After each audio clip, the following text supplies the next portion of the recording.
il a il est en train de déstabiliser les provinces.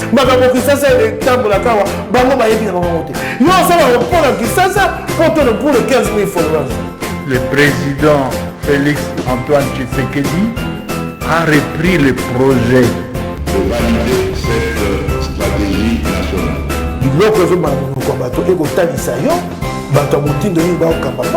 C'est pour la première fois que aux autres vidéos on a vu ça. Abonnez-vous.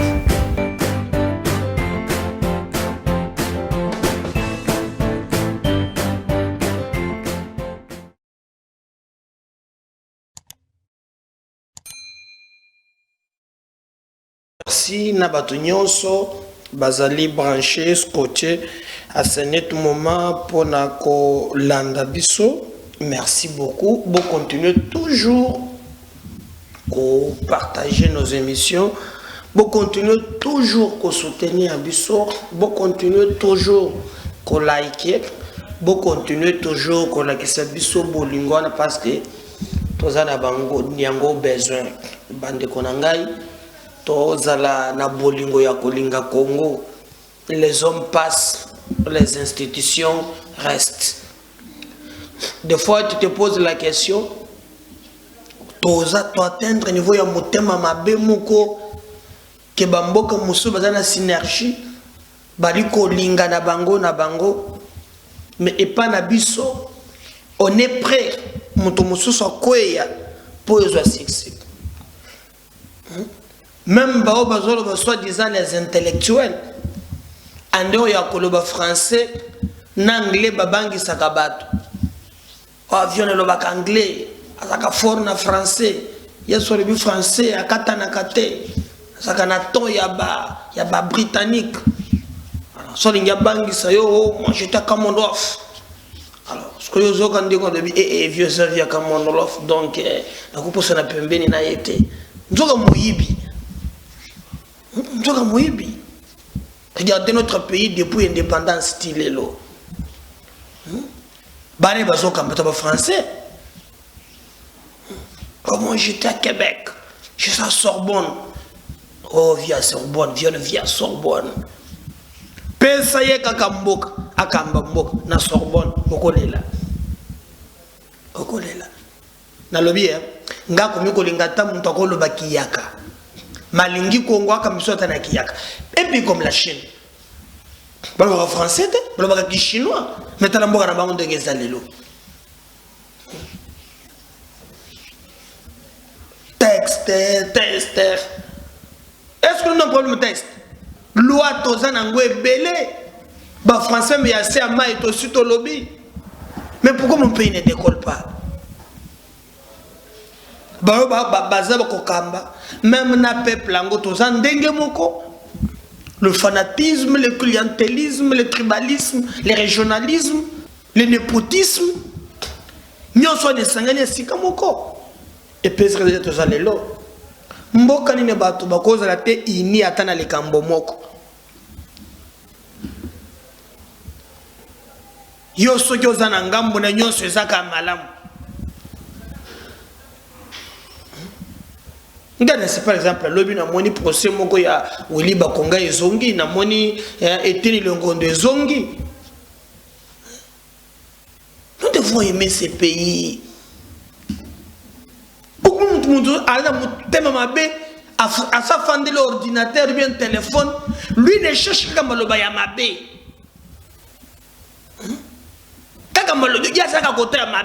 Donc au cours de la makambo nyonso ya malamu wa komona te il cherche qu'à côté ya mabe abimis. Mais pose-lui la question en contrepartie au salaire que nous prenons à rien to changer. Qui nous a mené à niveau?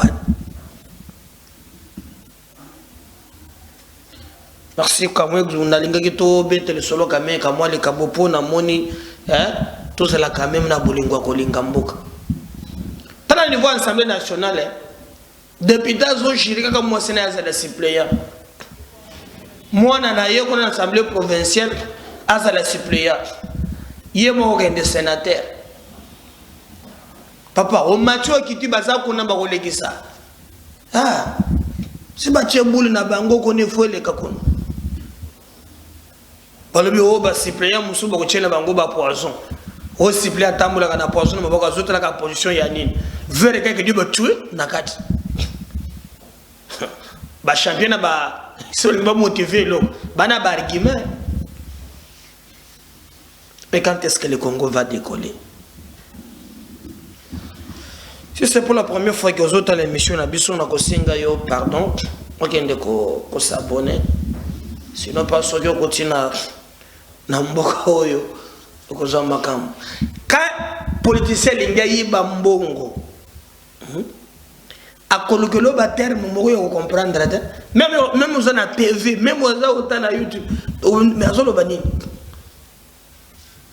Troïka. Ce que tu as maman qui sait, ce Troïka le venir. Taux d'inflation, cadre macroéconomique, consensus. On va français na bango, hein? Consensus.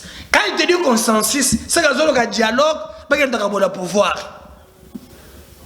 Na wiki ba lobby ho, fallait ba photo so ki ba to musu so ki ba pétrole so ki ba nan mbongo na bango, ba tie une commission en place. Bata commission biso bato na wono mo pesi biso pe ba pourcentage na biso wana ba check kala ba boy o weke bazo za la mbongo ba yaya bakamata mbongo nyo bakako changer en francs. Ce que ba pesi par exemple 1 million de dollars en francs yo kotaka ngombo koloni sagana na mbongo wana 3 wana tout so tuni o consensus taux d'inflation cadre macroéconomique. François, vous avez dit pour vous embrouiller. Yo monité pour Gangalonge.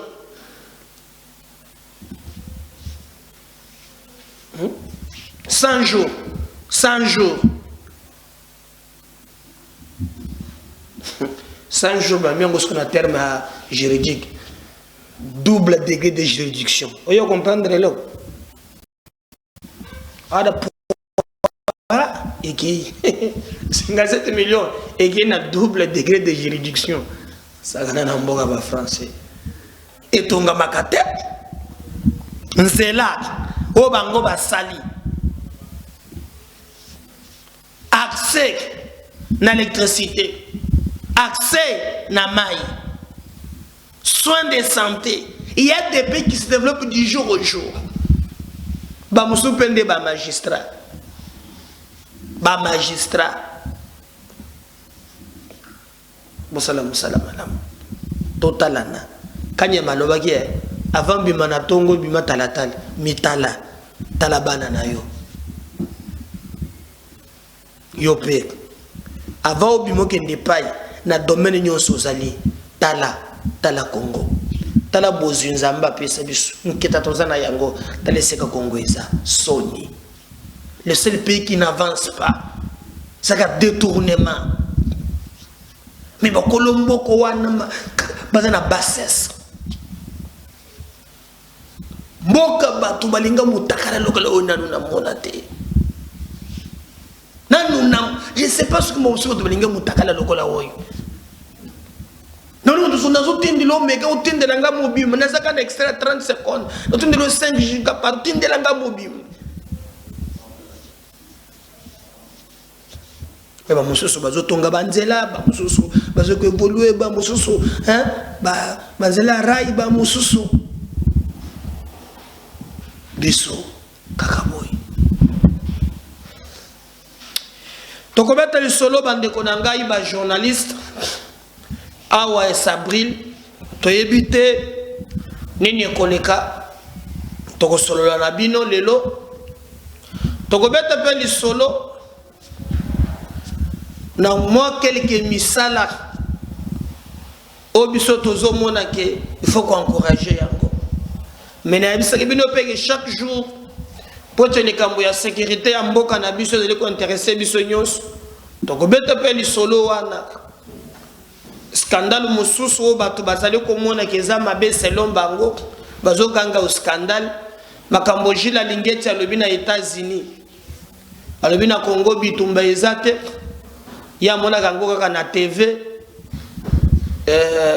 na mboka fon kuna kutu gouvernement c'est asilisi yango dege ba ko finge na tongo na ba réseaux sociaux yebaki makambo koloba te pour permettre un gabo souhaiter joyeux anniversaire na SE1 na Dondi azali monter na biso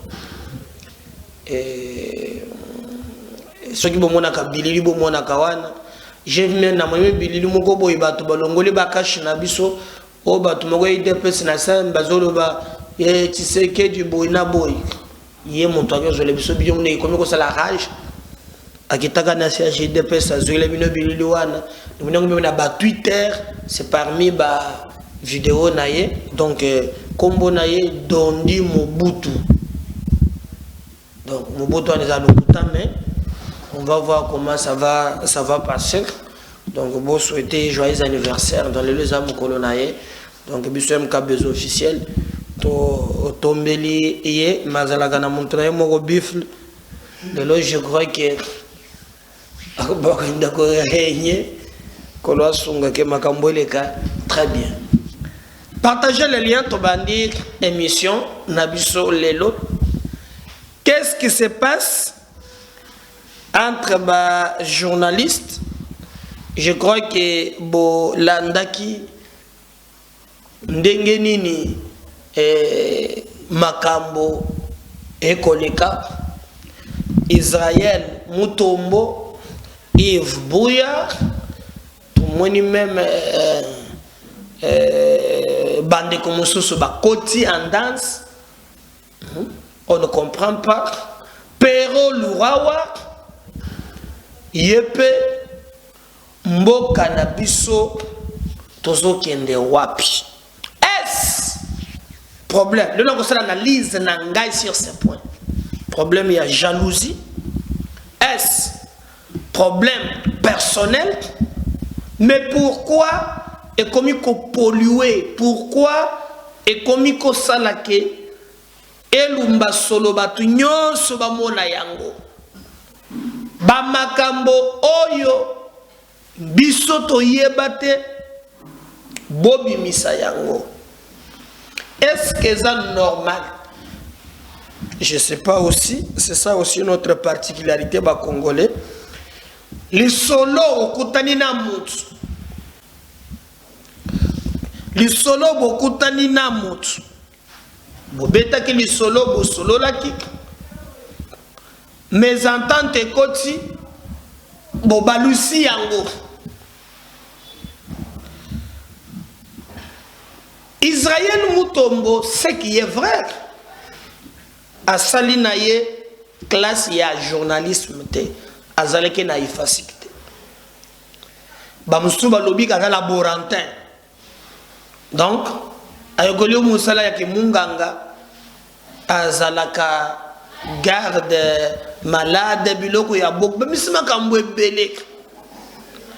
Mais est-ce que batu basala ka musala ya journalisme partout au monde bazaka ka ba journaliste te non. Et ça na batu mususu d'ailleurs regardez comment ba média ifungwa là. Beaucoup ont par exemple à sali économie à Kokipe Koya a eu ma formation sur le journalisme. Ce qui fait que lorsque la rédaction il y a un problème sur l'économie, il y a des journalistes spécialisés pour la Likamboane. Et ça Likambo ya d'ailleurs ici, il y a même des agences de communication. Tout le monde n'est pas appelé à passer qui par l'université, non. Et d'ailleurs, je vous ai dit que notre système éducatif est un système moko. Il y a des choses qui sont nabiso sima. Na projet nabiso ya Congo en avant.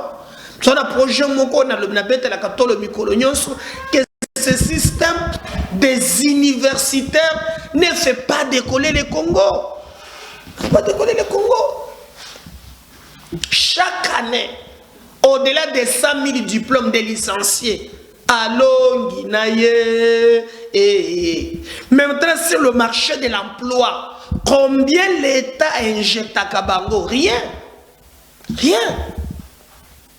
D'où la question est à niveau ya koyeba nini tozali ko sala na ba diplôme pour Dieu za ifasik ngaza yinikin, mais la finalité mieux vaut la fin d'une chose que son commencement.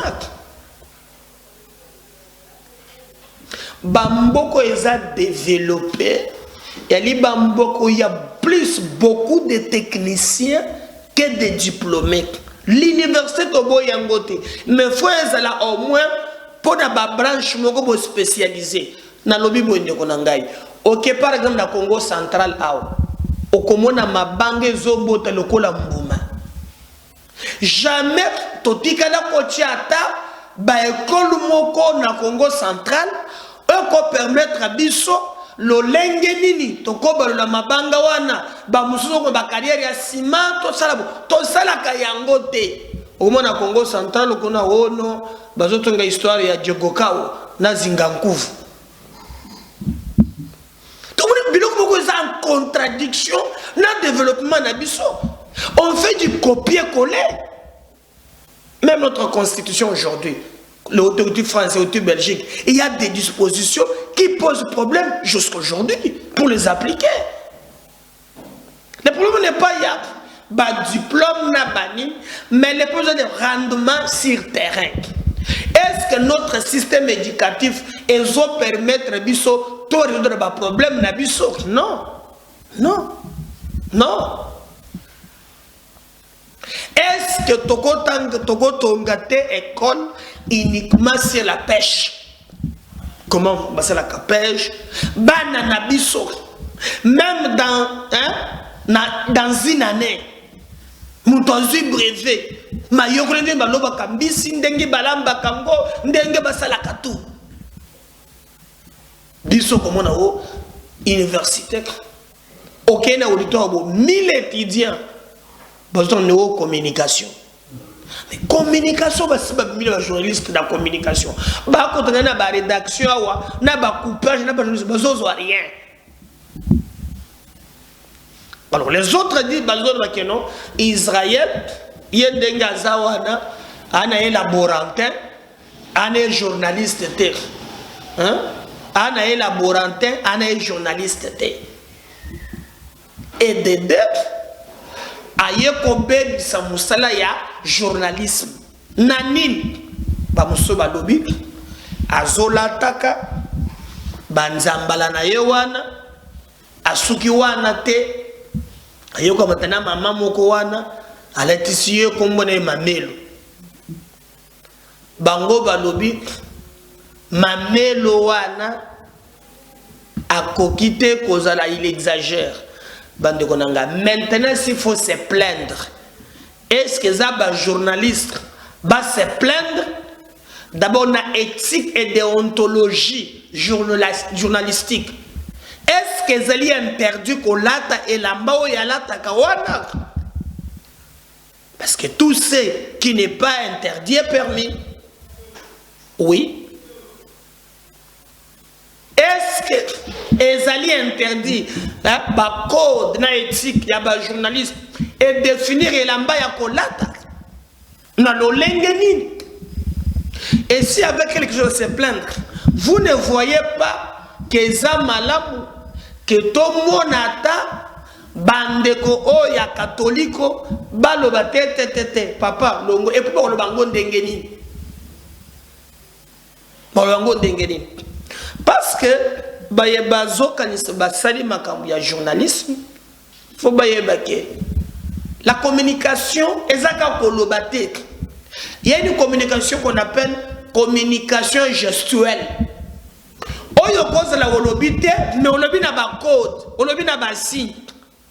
Je vous donne un exemple. Na télémique, au moins, moi, papa, moi, c'est pas code de Nandao. Donc, ce que moi, c'est l'ingébi miso foufou, ou bien mon papa a fait le bâté. Il a parlé, mais il n'a pas parlé. Moi, je dis, papa, c'est Albigena, n'a biloko te. Vous voyez? C'est pas ça, mon tonton Téléma. Abétué du Soboy. C'est qu'elle a un dangaï. Abétué au boy. C'est qu'elle a un dangaï. Mais n'a pas parlé. C'est de la gestion. C'est force à communication aussi. Donc, communiquer n'est pas. Mais on peut communiquer aussi dans comportement, même dans l'habillement. L'essentiel est obtenir l'audimat, cause audience. Vous voyez? Mais il ne faut pas en abuser. Il faut qu'on attende là, mon pote, qu'on s'expose par exemple pour la moitié des alimabé. Après, je ne faut pas. Un problème est à niveau ni. Alors, il y a mis ça tout. Balobi, Israël, Mutombo Sango, Azalaka Mutuya Aner, Mutuya Bas Service. O, na opération Likofi, o le Kaki Awa, Nakanyama, il en connaît quelque chose. Bon. Moi, je veux dire une chose. Kanyama, bien sûr, je crois qu'il est fort. Koyeba Nakat, en tant que journaliste, Motomosous, Bakoki Kozoye, pour un service communicationnel. Mais comme je n'ai pas beaucoup de détails, je crois que moi-même je vais voir Israël, nous continuons en profondeur pour être Makambo, Yalobi, Ezala, Toye Bango, ou très bien. Mais aussi Nangambo Moussous. Parce que sur un débat vidéo, un débat Yazali Koloba. Le vrai problème est que et Sengela qui Batoba Kende na Madrid.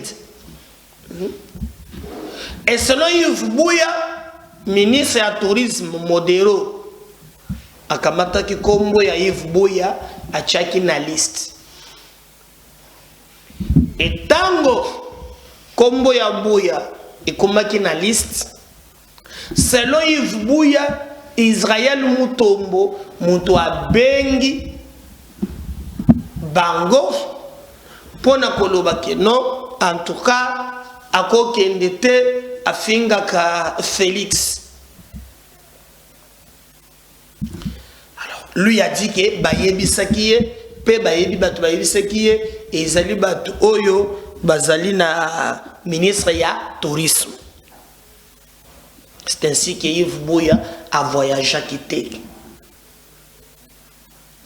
Et il a justifié à l'obit, il y a Koki Kozalanaye,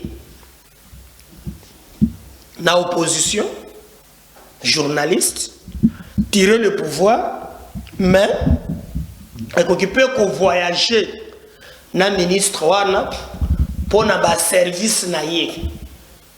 Akende ko sale la com. Baton souba lobby ezali ko s'expliquer que non au bénéficier d'un avantage à régime au ozali ko tirer mais ya lobby te ya ko kende kuna na média na ye pour te bateke la bango service na ye o ya zali ko sala akokende kuna te na cadre o wana bango bazali koloba. Bon, ba premier problème est bangi wana batikala koyoka na tese komonike likambo wana e botaki quelque chose na motema peleki. Deuxième voyage et koya babimi bakei Dubaï. Selon toujours les mêmes une source à conflit pour que finga les mati. Selon la même source, Bayende Kolongo awa na kumuka ba journaliste makabo fachi pa kendaki oba jibe na bayeno subi ba kendaki expo suki Dubai expo Congo suki makamoni na Dubai ndetango bato ba kendaki selon toujours boya bachaki pembeni muntu achaki so commentaire pour batigaye kaka Israël Mutombo atie na ba commentaire na ye balongoli ye lisusu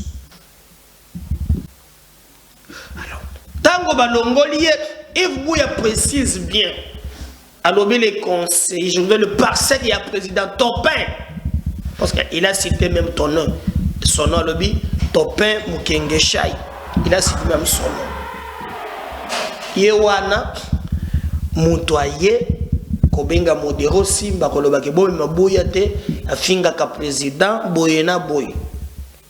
Alors ce n'était pas Modero Simba, mais Montoamema qui est selon Ezali Jean-Lucien Mboussa, ministre ya commerce extérieur. Nde Montoamemi. Voilà, ne ya problème ndenge Ezali. Na nyonso lobami out. Toyeki kaka version ya Yves Bouya. Maintenant notez toyeki version ya Israël Mutombo Sango DG ya Bosolo TV présentateur ya Bosolo na politique. Nanu toyoki pe version na yete version c'est la version ya Yves Bouya. Dans les problèmes ezali selon Kolanda Yves Bouya bazo kaseye kakoki ko voyager te na ba journaliste comme sous balobi ke baza ba journaliste ya opposition bako bénéficier te na ba voyage ozo salema ono ya régime o bango bazali ko finga et ya lobby atikali ko finga te parce que même l'UDPS babanda ki pe ko critiquer Kabila ya kenda ki ko sala kaka musala na ye comme journaliste bien que azana ba conviction na ye. Voilà problème. Et vous avez vu semaine passée na Lubumbashi kaka na cadre ba journaliste siko biloko ne komi ko sala ke ba militant ba camp politique ba komi na ba journaliste na bango. Vous avez constaté ça dans Lubumbashi de Lengenini sans que mouvement ezala pero abikaki nakati ya bato na Lubumbashi. Je me suis posé la question, je crois que peut-être Basama Lukonde, na makambo ya bongo, oui, je suppose. Mais il y a un meeting pour la cohésion. Vous avez vu comment les militants identifier. Dieu merci, Azalaki, sain et sauf. Makambo ba doite le wala fayu wana ezate abimi. Donc ba journaliste wana ba tieye na canal na ye. Nangambu mususu to monaka pe Flavien à côté soki na ide presoka ba bete ba fandise na se chemise pasoka moyente. Donc petit à petit tozali ko kende na schéma oyo ezali malabute. Moi quand je parle là nazali liboso ya bato ebele 14 000 naye bakate bato nyonso balandaka ngai seki nazwaka bapeine na ya bato mususu oyo bazobenga yo bainfo mosusu napesaka bino. Ça n'exclut pas qu'un journaliste, parce que c'est un citoyen, oyo alipe na droit, na seki bino lobi keno na ngana tangango na chi. Na mosala journalisme, yé magabazo bengango genre journalistique. Et na ba ce qu'on appelle le grand genre. Mais le grand genre, on donne aussi le pouvoir à un journaliste de dégager sa responsabilité na question moko boye donné. Il peut donner son point. Mais dans le traitement de l'info, toujours journaliste, azala neutre. La neutralité ne veut pas dire l'idiotie. Donc on tue quelqu'un dans le bateau pour ça, naza neutralité. Non. Donc, nous devons faire un effort de quitter façon individualisme comme disait mon professeur, parler maintenant de l'holisme. Parce que c'est très important, tant que tu as comme on a, tu as pour avoir besoin purement personnel, et c'est la mission de ma passe.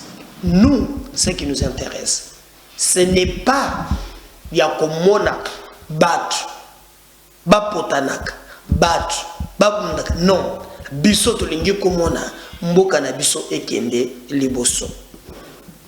Vous avez même vu na nokebande ko mususu pe batelemi babandi ko attaquer pe Gili asala ka pe ba émission na ye babenga kaye tout ça bazo attaquer non seulement bazo attaquer c'est le plan ya ba idée ba komi ko kita sikoyo na ba vie privée na nyonso ko sala.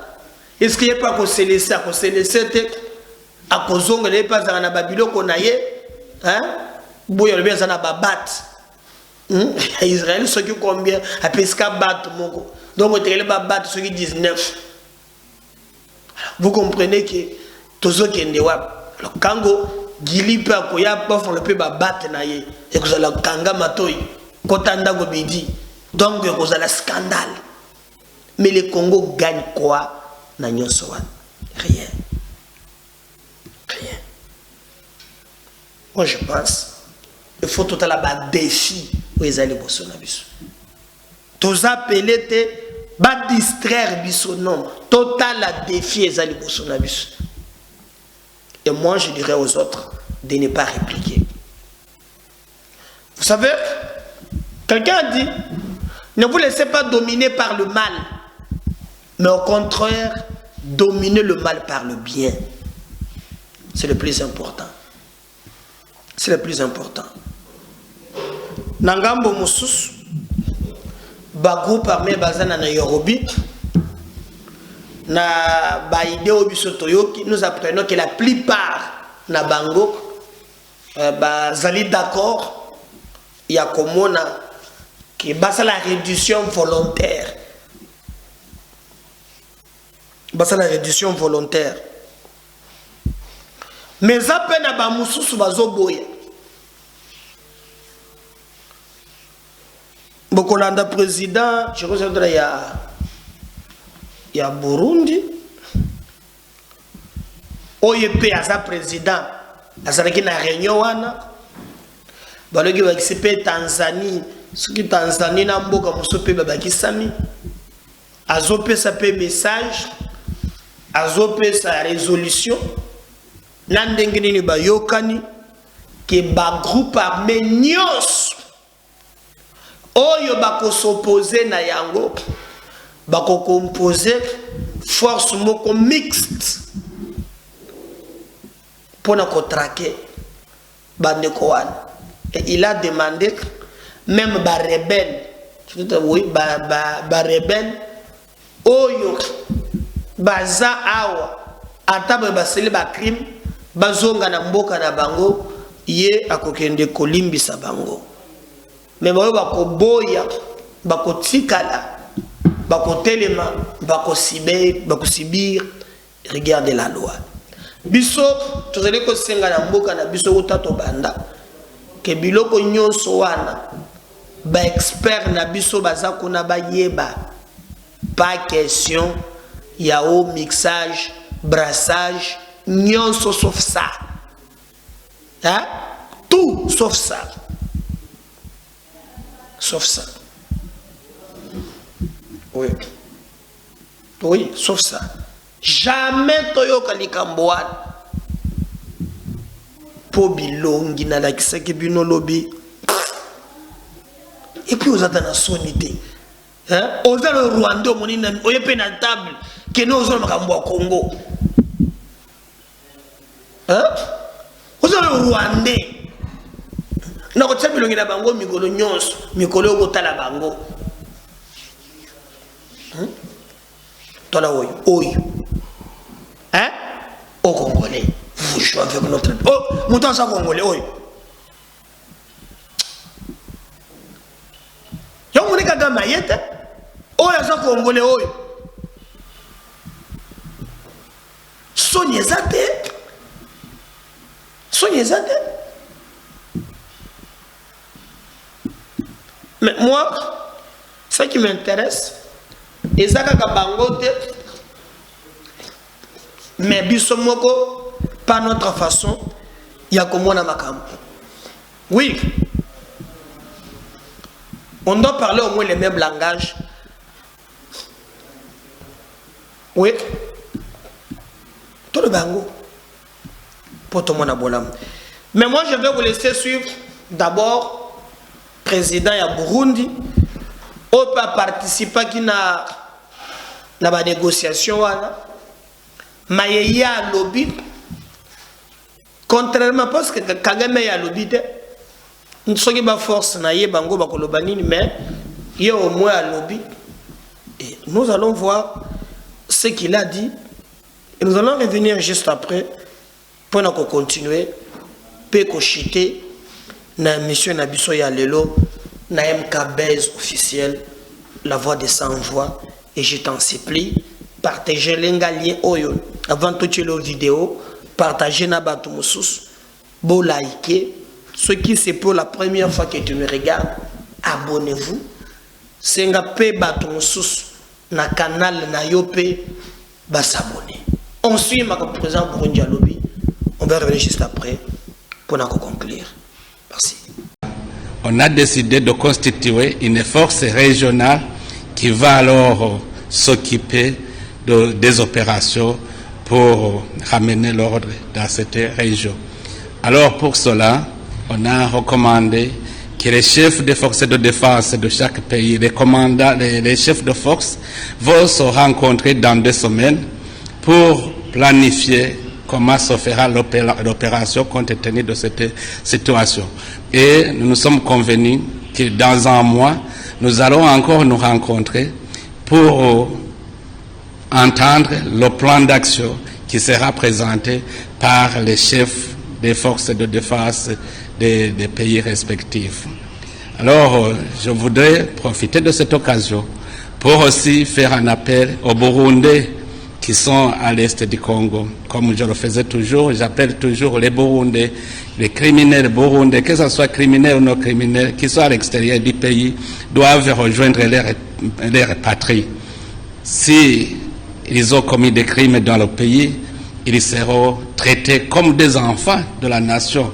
Parce que même si vous êtes criminel, vous êtes traités immédiatement comme enfants de la nation. Alors je les interpelle à rejoindre le pays sans aucune condition. Sinon, s'ils continuent à persévérer, ils vont subir ces mesures qui ont été prises par cette conférence. Alors, en conclusion, on a décidé maintenant d'engager aussi les 2 pays qui n'étaient pas partis dans la réunion, la Tanzanie et le Sud-Soudan, parce qu'on a trouvé que la Tanzanie aussi a une frontière commune avec la République démocratique du Congo, et aussi dans le cadre de recrutement de ces groupes, ils cherchent aussi des jeunes tanzaniens. Donc c'est normal que la Tanzanie aussi doit être impliquée. On a finalement trouvé que toute la région doit être impliquée, et le Soudan du Sud aussi va être engagé dans ce processus. Vous avez entendu que les chefs des Voilà, je crois Bolandir, mais avant d'acheter le sous, botala ba Congolais, yo komaka ce qui va ba Congolais, landa pe ba wina. O bazana Kenya bango wana. Na discussion na bisolwe ki ba Congolais. Yo kata lingala yebite. Soni ezate na mukili. On va acheter na élément oyo. Cette salle des conférences devenue mythique pour avoir abrité les initiatives de paix pour le Soudan, Soudan du Sud, Ouganda et Somalie, offre son hospitalité aux groupes armés locaux de la République démocratique du Congo pour s'inscrire dans la voie d'une paix durable dans leur pays.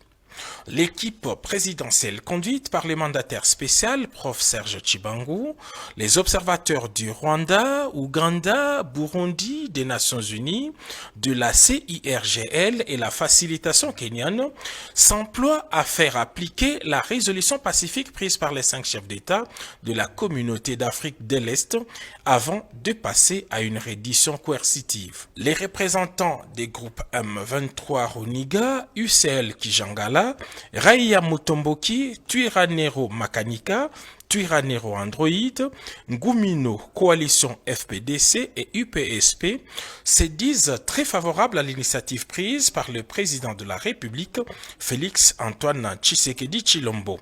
Ils l'ont exprimé librement, chacun dans la langue de son choix. Je n'avais pas de raison pour combattre le président Félix Tshisekedi, parce qu'au moment où nous faisions la lutte armée, lui faisait la lutte politique. Et maintenant qu'il a pris la tête du pays et qu'il veut la paix, le retour de la paix et reconstruire le pays, nous sommes prêts à le soutenir. Chaque chose a son temps. Je considère que c'est le temps de faire la paix.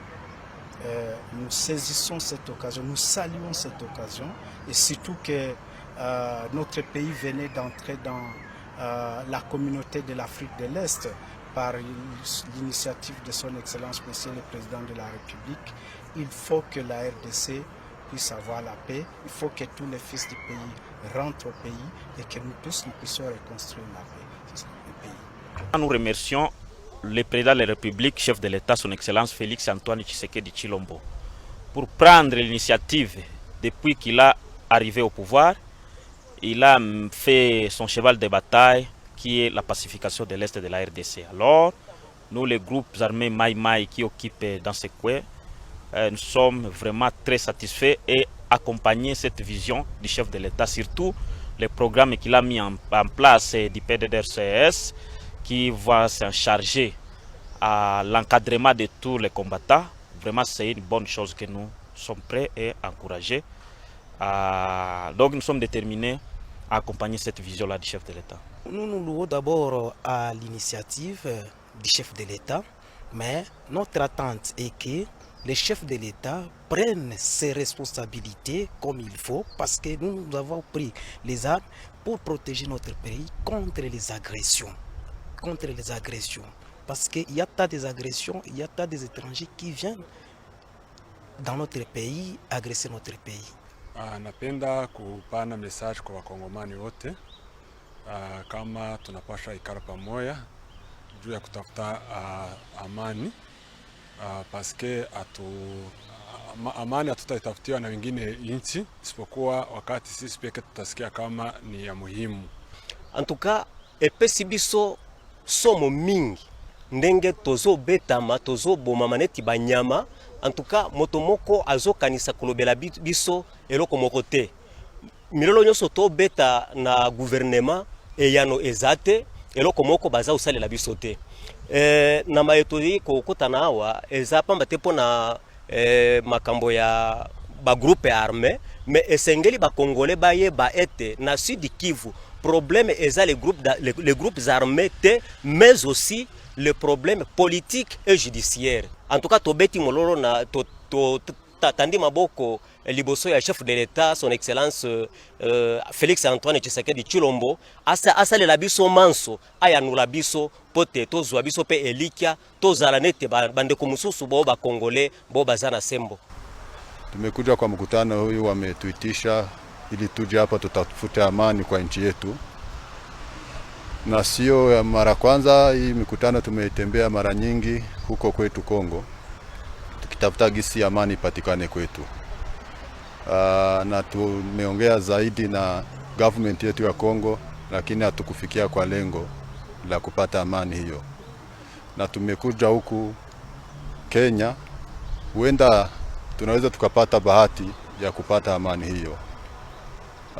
Kitu ambacho tutalomba government yetu, tunasi government yetu itie nguvu, tuangalie kama tutapata amani kwetu. Plusieurs autres chefs de guerre du Nord Kivu et de l'Ituri attendent d'être transportés à Nairobi depuis leur point de ralliement à Goma. Pour les groupes réfractaires à ces processus, le sommet de Nairobi s'est engagé à déployer la force militaire conjointe. Voilà. Merci. Nous m'avons si ne revenez pas, nous avons les sources. Un numéro de source. Bye.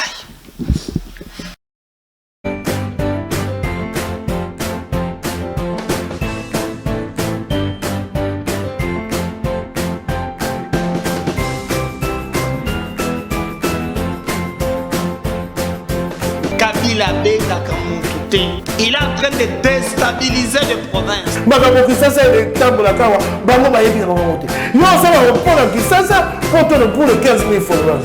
Le président Félix Antoine Tshisekedi a repris le projet de valider cette stratégie nationale.